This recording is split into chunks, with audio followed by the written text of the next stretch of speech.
देखते हैं कि आप मुझे बता सकते हैं कि इस प्रॉब्लम का आउटपुट क्या आएगा, इस प्रोग्राम का आउटपुट क्या आएगा।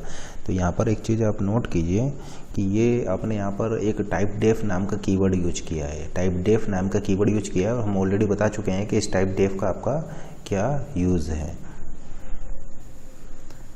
और ये जो आपने यहाँ पर इसको यूज़ किया है टी, क्या आप मुझे बता सकते हैं कि इस स्ट्रक्ट टी का साइज़ क्या होगा। तो देखिए ये जो स्ट्रक्ट टी जो है, इस स्ट्रक्ट टी का साइज जो होगा, इस स्ट्रक्चर का जो टाइप है उसका साइज, इस टाइप के स्ट्रक्चर का जो साइज़ है वो आपका हो जाएगा 2+2, क्योंकि ये कैरेक्टर के एड्रेस को रख रहा है, ये भी कैरेक्टर के एड्रेस को रख रहा है, ये भी कैरेक्टर के एड्रेस को रख रहा है। एक एड्रेस आपका 2 बाइट का होता है, यानी 2+2, यानी आप ऐसा बोल सकते हैं कि इस स्ट्रक्चर का साइज जो होगा वो टोटल 4 बाइट का हो जाएगा। तो 2+2 ये 4 बाइट का हो जाएगा। ये इस स्ट्रक्चर का साइज जो होगा या इस डेटा टाइप का साइज जो होगा वो 4 बाइट का होगा।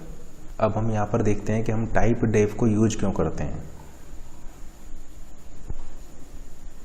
तो देखिए अभी तक हमने आपको बताया कि जैसे कि लेट से आप लिख रहे हैं यहाँ पर स्ट्रक्ट ए, और स्ट्रक्ट ए लिखने के बाद में आप यहाँ पर मेंबर्स को डिफाइन करते हैं, एंड लेट से आपको यहाँ पर वेरिएबल्स डिफाइन करना है इसके लिए।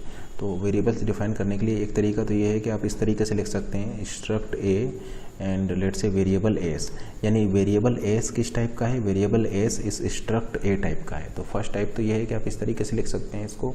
दूसरा तरीका हमने आपको बताया था कि वेरिएबल्स को आप डायरेक्टली, देखिए ये मेंबर्स हो जाएंगे इसके, वेरिएबल्स को डायरेक्टली आप यहाँ पर भी लिख सकते हैं, आप इस तरीके से लिख सकते हैं। तो इसका भी मतलब ये है कि एस जो वेरिएबल है वो स्ट्रक्ट ए टाइप का है। तो या तो इस तरीके से लिख सकते हैं कि वेरिएबल एस जो है वो स्ट्रक्ट ए टाइप का है, या फिर इसका भी मतलब यही है कि जो वेरिएबल एस जो है वो स्ट्रक्ट ए टाइप का है। अब देखिए आप टाइप डेफ का यहाँ पर किस तरीके से यूज़ करेंगे। तो टाइप डेफ का आप ऐसे यूज़ कर सकते हैं कि आप यहाँ पर लिख सकते हैं टाइप डेफ स्ट्रक्ट ए, और उसके बाद में आप ये शॉर्टकट में इसका नाम रख सकते हैं, जैसे लेट से आपने टी रख दिया। तो फिर आपको स्ट्रक्ट ए एस लिखने की ज़रूरत नहीं है, आप स्ट्रक्ट ए की जगह पर डायरेक्टली इस टी को लिख कर भी वो सेम काम यहाँ पर कर सकते हैं, यानी डायरेक्टली आप ऐसा भी लिख सकते हैं टी एस। तो इसका मतलब भी यही है कि ये जो वेरिएबल एस जो है ये स्ट्रक्ट ए टाइप का है, ठीक है ना। तो स्ट्रक्ट ए एस ऐसे ना लिख करके आप इसको इस तरीके से भी लिख सकते हैं कि typedef struct a t, यानी आप स्ट्रक्ट ए की जगह पर सिंपली इस टी को भी लिख सकते हैं। तो टी एस लिखने का मतलब यही है कि जो एस वेरिएबल है उसका टाइप स्ट्रक्ट है। तो इस तरीके से भी आप इसको लिख सकते हैं। तो इसका फ़ायदा क्या होगा, इसका फ़ायदा ये होगा कि आपको यहाँ पर बार बार स्ट्रक्ट ए लिखने की ज़रूरत नहीं है। तो इस बड़े नाम स्ट्रक्ट ए की जगह पर आप ये स्मॉल जो नेम है टी, इसका यूज़ करके भी वो सेम टास्क यहाँ पर परफॉर्म कर सकते हैं। तो in place of big name struct A you can use this small name small T, ठीक है ना। तो आप इस स्ट्रक्ट ए जो कि आपका बड़ा हो जाएगा, जैसे कि आपको वेरिएबल डिफाइन करना हो तो आपने लिखा स्ट्रक्ट ए एस, तो इस बड़े नाम की जगह पर आप सिंपली इस स्मॉल नाम को यूज़ करके भी वो सेम टास्क यहाँ पर परफॉर्म कर सकते हैं। इसका मतलब भी ये है कि जो एस होगा वो वेरिएबल होगा, और ये एस जो वेरिएबल होगा उसका टाइप स्ट्रक्ट ए होगा। तो ये टाइप डेफ का यूज़ है, टाइप डेफ का यूज़ करके आप इस बड़े नाम की जगह पर ये इस तरीके से इसको छोटे नाम का भी यहाँ पर यूज़ करके वो सेम वर्किंग यहाँ पर कर सकते हैं। तो इसका भी मतलब ये हो जाएगा कि एस जो होगा वो एक वेरिएबल है और जिसका कि टाइप स्ट्रक्ट ए होगा। तो इसको इस तरीके से आप डिफाइन कर सकते हैं, या फिर देखिए इसको आप दूसरे तरीके से ऐसे भी लिख सकते हैं। मान लीजिए आपने यहाँ पर लिखा है टाइप डेफ लिखने के बाद में फिर आपने यहाँ पर लिखा है स्ट्रक्ट ए, एंड लेट से ये इसके मेंबर्स हो गए, एंड उसके बाद में आपने यहाँ पर लिख दिया टी। तो ये भी इसी तरीके से वर्क करेगा, ठीक है ना। फिर डायरेक्टली आप लिख देंगे टी डॉट एस, तो इसका भी मतलब वही होगा कि एस वेरिएबल होगा जिसका कि टाइप स्ट्रक्ट ए होगा। तो इसको आप डायरेक्टली इस तरीके से भी लिख सकते हैं typedef struct a, and then आपका जो आप स्ट्रक्ट ए की जगह पर जिस नाम को आप यूज़ करना चाहते हैं वो नाम आप यहाँ पर लिख सकते हैं। तो ये भी आपका करेक्ट है, ये भी ठीक इसी तरीके से ही वर्क करेगा। यहाँ पर देखिए ये जो टैग है, ये जो टैग ए है, ये टैग आपका ऑप्शनल होता है, आप इसको छोड़ भी सकते हैं। आप इसको इस तरीके से भी लिख सकते हैं टाइप डेफ स्ट्रक्ट टाइप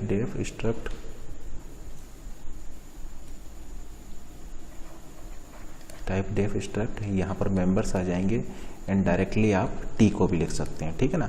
तो ये जो है ये की जो हमने यहाँ पर टैग यूज किया था, टैग क्या है यहाँ पर, टैग है आपका यहाँ पर स्मॉल है। तो स्मॉल है जो हम टैग यूज कर रहे थे ये ऑप्शनल है, आप इसको भी छोड़ सकते हैं। तो इसका मतलब भी आपका यही होगा कि वेरिएबल एस जो होगा वो इस टाइप का हो जाएगा। तो आप इसको इस तरीके से भी लिख सकते हैं। तो आप यहाँ पर क्या देख रहे हैं कि ये जो आपने जो यहाँ पर टी लिया है वो टी आप एज ए रीनेम यूज कर रहे हैं फॉर स्ट्रक्ट है, ठीक है ना। तो टी जो है हम वो टी को हम एज ए रीनेम यूज कर रहे हैं इन प्लेस ऑफ स्ट्रक्ट ए, यानी स्ट्रक्ट ए ना लिख करके हम डायरेक्टली इसको टी को लिख रहे हैं और वही सेम टास्क आपका यहाँ पर परफॉर्म हो रहा है। तो टाइप डेफ की हेल्प से आप ये फ्लेक्सिबिलिटी आपको मिल जाएगा टाइप डेफ की हेल्प से कि आप यहाँ पर इसको स्ट्रक्ट ए को रीनेम करके टी के जगह इसको, तो टाइप डेफ का यूज़ करके आपको फ्लेक्सिबिलिटी मिल जाएगा कि आप स्ट्रक्ट ए ना लिख करके डायरेक्टली इस टी को भी यूज़ कर सकते हैं, ठीक है ना। तो ये आप ऐसा बोल सकते हैं कि टी आपका एज ए रीनेम हो जाएगा स्ट्रक्ट ए के लिए। तो या तो आप स्ट्रक्ट एस लिखिए या आप टी एस लिखिए, दोनों एक ही बात हो जाएंगी, या फिर आप इस तरीके से भी डिफाइन कर सकते हैं। तो ये सभी आपके करेक्ट हैं, आप इनमें से कोई भी नोटेशन को फॉलो कर सकते हैं। इन सभी का मतलब ये है कि एस जो है वो एक वेरिएबल है और जो कि किस टाइप का है, स्ट्रक्ट ए टाइप का है। तो आप यहाँ पर क्या देख रहे हैं कि ये जो कीवर्ड था, तो आप यहाँ पर क्या देख रहे हैं कि यहाँ पर ये जो टैग था ये टैग आपका ऑप्शनल है, इसको आप यहाँ पर छोड़ भी सकते हैं। तो या तो इस तरीके से डिफाइन कर सकते हैं या इस तरीके से भी आप डिफाइन कर सकते हैं, या फिर आप इनमें से कोई किसी को भी फॉलो यहाँ पर कर सकते हैं।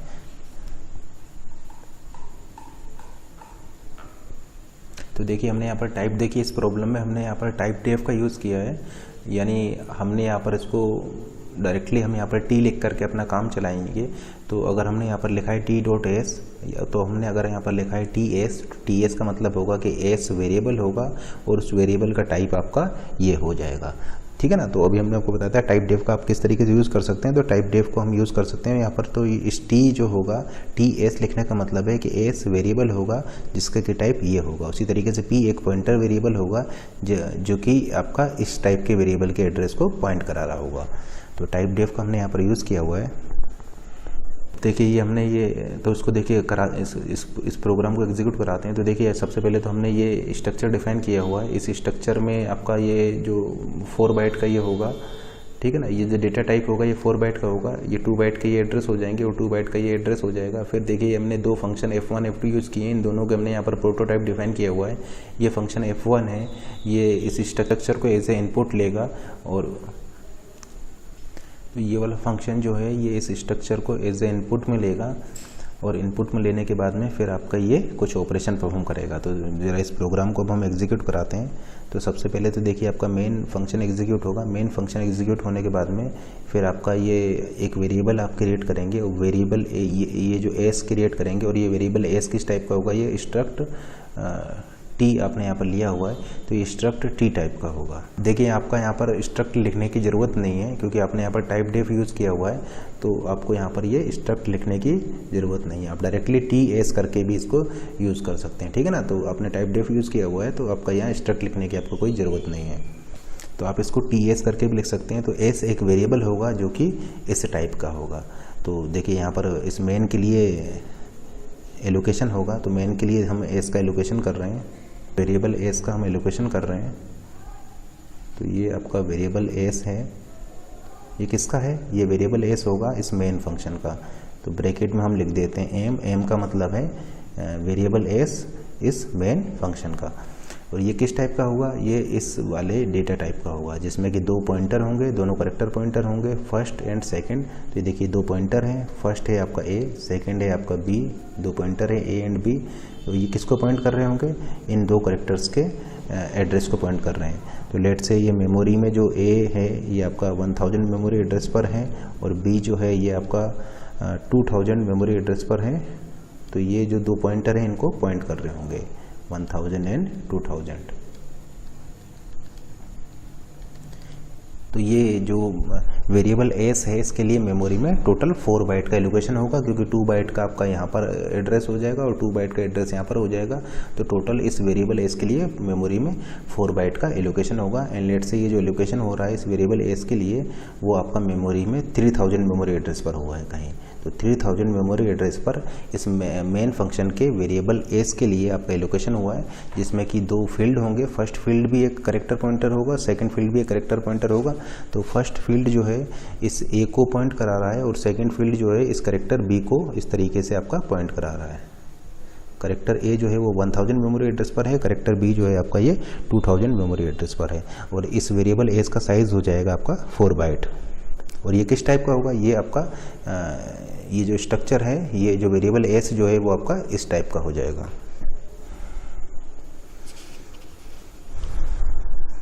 फिर नेक्स्ट लाइन हम एग्जीक्यूट कराते हैं। नेक्स्ट लाइन जैसे ही आप एग्जीक्यूट कराएंगे तो हमने इसको प्रिंट कराया है एस डॉट ए। एस डॉट ए का मतलब है 1000, एस डॉट बी का मतलब है 2000। अब देखिए यहाँ पर आ जाएगा 1000, यहाँ पर आ जाएगा 2000 और आपने इसको प्रिंट कराया, यानी यहाँ पर आपका क्या प्रिंट हो जाएगा, यहाँ पर आपका ए बी प्रिंट हो जाएगा।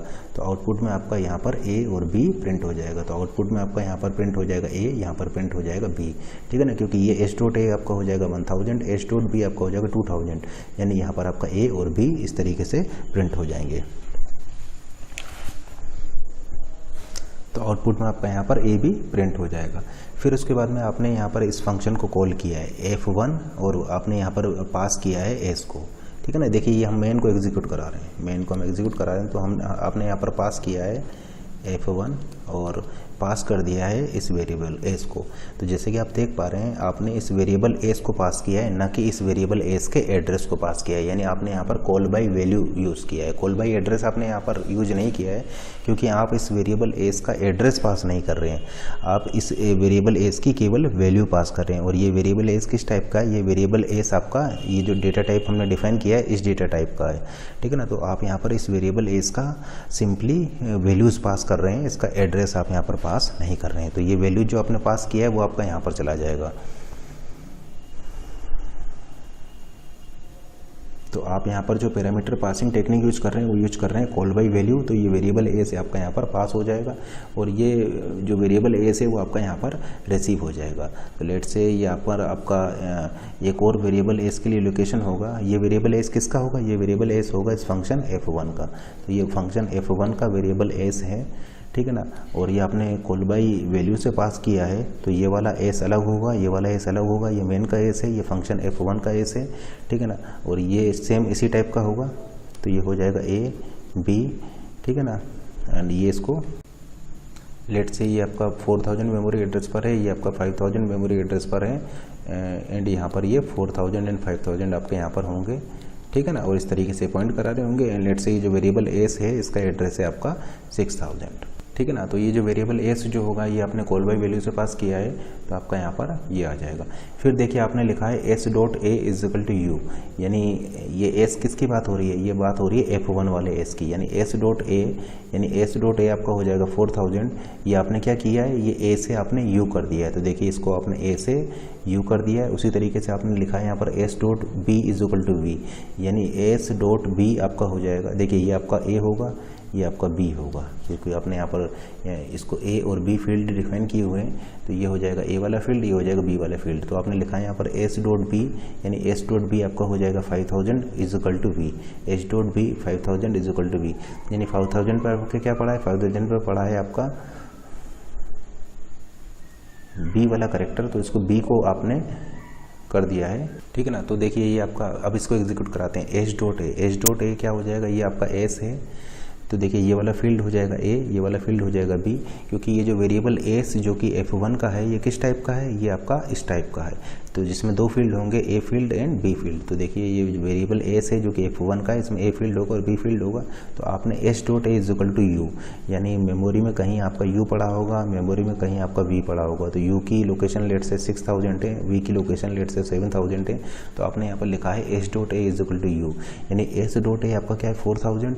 ये 4000 को आपने हटा करके इसकी लोकेशन क्या कर दिया, इसकी लोकेशन आपने ये कर दी, सॉरी 6000 हमने यहाँ पर यूज कर लिया है, तो एक काम करते हैं, इसको हम 8 कर देते हैं, 8000। तो इसकी लोकेशन को आपने 4000 से अपडेट करके 8000 कर दिया, यानी अब ये ए को पॉइंट नहीं कर रहा है, अब ये यू को पॉइंट कर रहा है। तो s dot a is equal to u करते ही, s dot a is equal to u करते ही अब ये इसको यू को पॉइंट करने लग जाएगा, यानी 8000 एड्रेस यहाँ पर आपका आ जाएगा। उसी तरीके से s डॉट बी, यानी s डॉट बी करते ही ये अब आपका v को पॉइंट करने लग जाएगा। एंड लेट से v आपका 7000 पर है, तो ये आपका ये वैल्यू 5000 से 7000 हो जाएगा, और ये आपका अब आपका यहाँ पर इस 7000 को पॉइंट करने लगेगा। तो आप क्या देख रहे हैं कि ये u और v को अपने ये पॉइंट करने लगे हैं। पहले ये a और b को पॉइंट कर रहे थे, अब ये s डॉट a और s dot b is equal to u v लिखते ही अब ये आपकी u और v को पॉइंट करने लग जाएंगे। फिर उसके बाद में जब आप इसको प्रिंट कराएंगे तो s डॉट a यहाँ पर u प्रिंट होगा, यहाँ पर v प्रिंट होगा। तो आउटपुट में आपका अब यहाँ पर u और v आपके आउटपुट में प्रिंट होंगे। तो आपका इस फंक्शन का जो यहाँ पर आपका u v प्रिंट हो जाएगा, यू भी प्रिंट हो जाएगा। देन उसके बाद में ये फंक्शन आपका यहाँ से रिटर्न कर जाएगा। तो जैसे ये फंक्शन रिटर्न होगा तो ये जो वेरिएबल्स जो इस f1 के लिए एलोकेट हुए थे ये सभी आपके डी एलोकेट हो जाएंगे, एंड कंट्रोल रिटर्न होकर के आपका वापस आपका मेन फंक्शन में आएगा, और मेन फंक्शन में आएगा, ठीक है ना। फंक्शन f1 आपका कंप्लीट हो चुका है, तो कंट्रोल आपका रिटर्न होकर के मेन फंक्शन में आएगा, और इस फंक्शन f1 के लिए जो आपने वेरिएबल्स एलोकेट किए थे वो सभी आपके डी एलोकेट हो जाएंगे। अब देखिए फिर से आप यहाँ पर प्रिंट करा रहे हैं, ये जो s वेरिएबल है ये लोकल है with respect to this main function, यानी s डॉट ए पर आपका क्या प्रिंट होगा, a प्रिंट होगा, s डॉट b पर आपका b प्रिंट होगा, यानी यहाँ पर आपका a प्रिंट होगा, यहाँ पर आपका b प्रिंट होगा। तो s डॉट ए 1000, s डॉट b 2000, यानी आपका यहाँ पर a और b आपका प्रिंट होगा।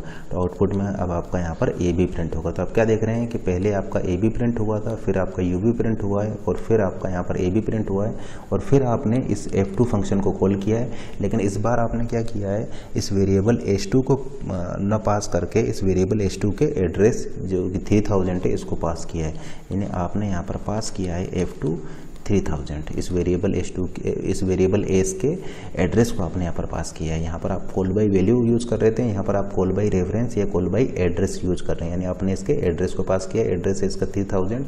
तो आप ऐसा बोल सकते हैं कि अब आपने यहाँ पर क्या किया है, इस वेरिएबल s के एड्रेस 3000 को आपने यहाँ पर पास किया, ये हो जाएगा कॉल बाई रेफरेंस, ठीक है ना। अब इस प्रोग्राम की बात करें, यहाँ पर आपने इस तो आपका कंट्रोल का कहाँ पर आ जाएगा, कंट्रोल आ जाएगा आपका इस f2 वाले फंक्शन पर। अब देखिए f2 में आपने ये एक पॉइंटर वेरिएबल लिया हुआ है, तो p आपका एक पॉइंटर वेरिएबल हो जाएगा, लेट से आपका 4000 मेमोरी एड्रेस पर है, और जो कि होल्ड करेगा इस t वाले जो डेटा टाइप है इसके एड्रेस को। तो ये एड्रेस क्या है, एड्रेस है आपका 3000, यानी ये आपका जो p वेरिएबल है इस 3000 के होल्ड करने लग जाएगा। तो आप ऐसा बोल सकते हैं कि ये जो p वेरिएबल होगा ये लोकल होगा with respect to this function f2।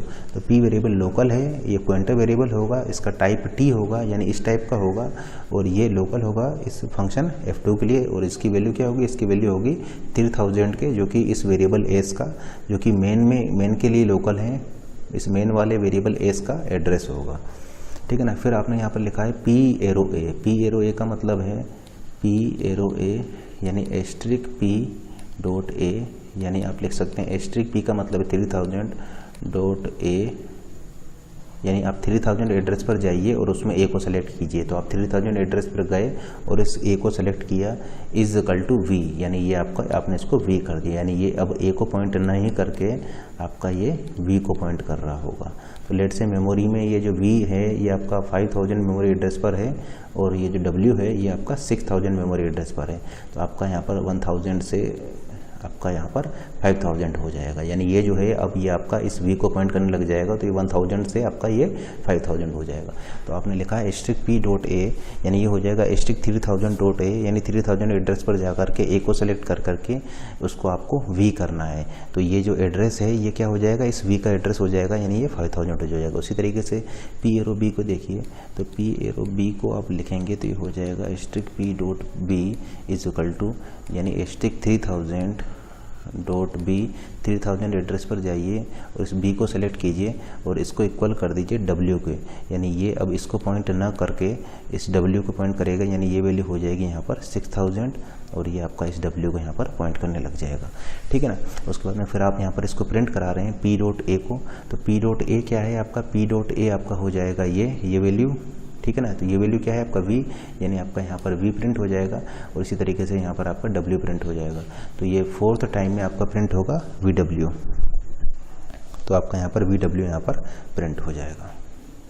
तो आप क्या देख रहे हैं कि जब आपने इसको कॉल बाय रेफरेंस पास किया है तो आपका जो मेन में भी इसका रिफ्लेक्शन चला गया है, क्योंकि आपने इसको एड्रेस पास किए थे तो इसके रिफ्लेक्शंस आपके यहाँ पर मेन में भी हुए हैं, ठीक है ना। इसका मतलब अगर आप यहाँ पर मेन में अगर h.a और h.b को प्रिंट कराएंगे, अगर आप अब मेन में h.a h.b को प्रिंट कराएंगे तो अब मेन में आपका मेन में भी आपका vw ही प्रिंट होगा, क्योंकि ये जो रिफ्लेक्शन है ये रिफ्लेक्शन आपके इस मेन वाले वेरिएबल पर अब हुए हैं, क्योंकि आपने यहाँ पर अभी एड्रेस पास किया था।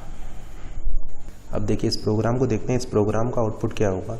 तो देखिए ये आपका क्या है, ये आपका एक एरे है str और ये भी आपका एक एरे है str1, ठीक है ना।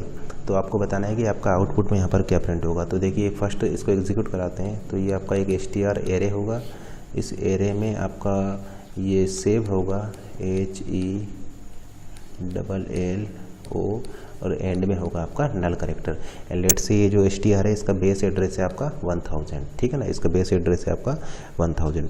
फिर ये आपने लिखा str1, तो आपका यहाँ पर क्या होगा, एक और एरे क्रिएट होगा str1 और उसमें आपका ये सेव हो जाएगा HELLO और लास्ट में आपका ये एंड ऑफ स्ट्रिंग होगा। एंड लेट से ये जो str1 है इसका बेस एड्रेस है 2000। तो ये दोनों लाइन लिखते ही आपका कुछ इस टाइप से मेमोरी में लोकेशन होंगे।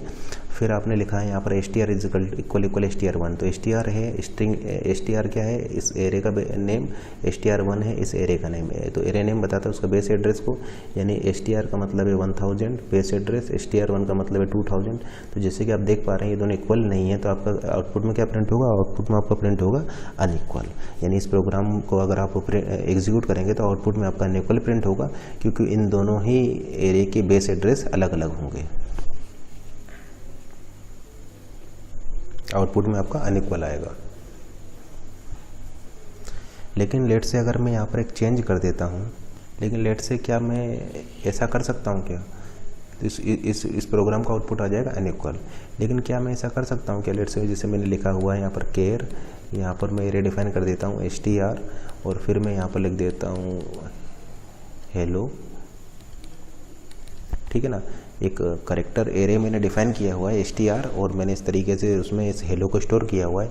फिर लेट से मैंने एक और करेक्टर एरे लिखा हुआ है str1, एक और करेक्टर एरे लिया हुआ है str1 और फिर मैं यहाँ पर लिख देता हूँ str1 str। तो क्या मैं ऐसे लिख सकता हूँ? नहीं, ये इलीगल ऑपरेशन है, आप इस तरीके से इसको नहीं लिख सकते हैं। तो ये आपका यहाँ पर अलाउड नहीं है, ठीक है ना। क्योंकि देखिए अगर आपने str1 str लिख दिया है, इसका मतलब आप ऐसा बोल रहे हैं कि ये जो str1 है इसका जो बेस एड्रेस है वो आपने चेंज कर दिया, जबकि हमने आपको बताया था कि लेफ्ट हैंड साइड पर आपका एड्रेस नहीं आ सकता है, लेफ्ट हैंड साइड पर आपका एल वैल्यू में एड्रेस नहीं आ सकता है, आप एक एड्रेस को चेंज नहीं कर सकते हैं, ठीक है ना। ये फिजिकल एड्रेस आपका यहाँ पर आप इसको चेंज कर रहे हैं, तो ये आपका इलीगल हो जाएगा। str1 str आप ये नहीं कर सकते हैं, क्योंकि हम ऐसा बोल सकते हैं you can't change the base address of a string, क्योंकि जो स्ट्रिंग नेम है वो उसका क्या बताती है, बेस एड्रेस को बताती है।